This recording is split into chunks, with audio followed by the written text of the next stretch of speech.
just a few figures on corporate concentration. Now, if you say look at this one, the top 6 pesticide companies are the top 6 seed suppliers. This is in the world. Now, these top 6 are amalgamating with each other. So Monsanto is amalgamating with Bayer, and so Monsanto will then control, or Monsanto-Bayer will control even more of the world seeds. I can't remember the figures. 30%, I think, of world seed sales will be in their hands. DuPont and Dow are also amalgamating, and another one is amalgamating with a big Chinese company, providing all those get their approvals, which is likely to happen.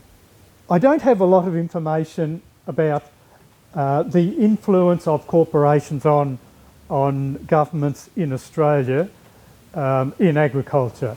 I know that the energy companies write the energy policy for the governments.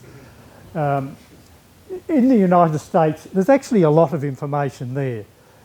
There's a lot of crossover between the big corporations and the regulators. So the regulators like the Environment Protection Authority and the Food and Drug Administration. Basically, the regulations are written by the corporations. So executives from Monsanto, for example, go over to the EPA or the FDA, write the policy and then come back.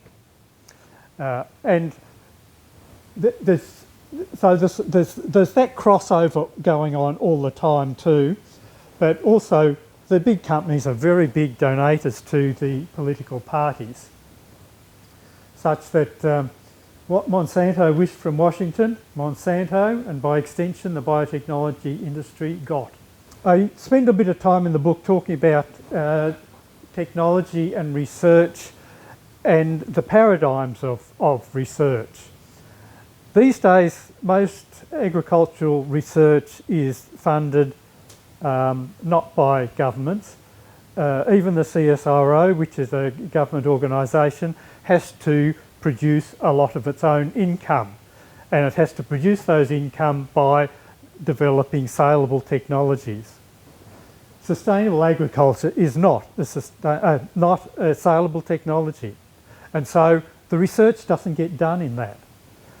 Also, a lot of the corporations fund a lot of the research that's done in universities. This is particularly so in the United States, where there's huge amounts of money going into different departments of the universities in order to get the agenda of those corporations through.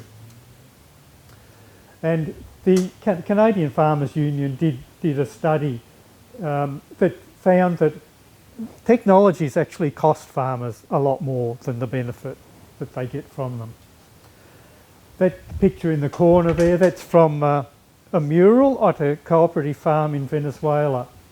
It says, against the harvest of death. And on that side it says, we are and we will be maize, because maize originates from that area. So it's kicking out genetic modification, basically. Genetic modification is not permitted in Venezuela.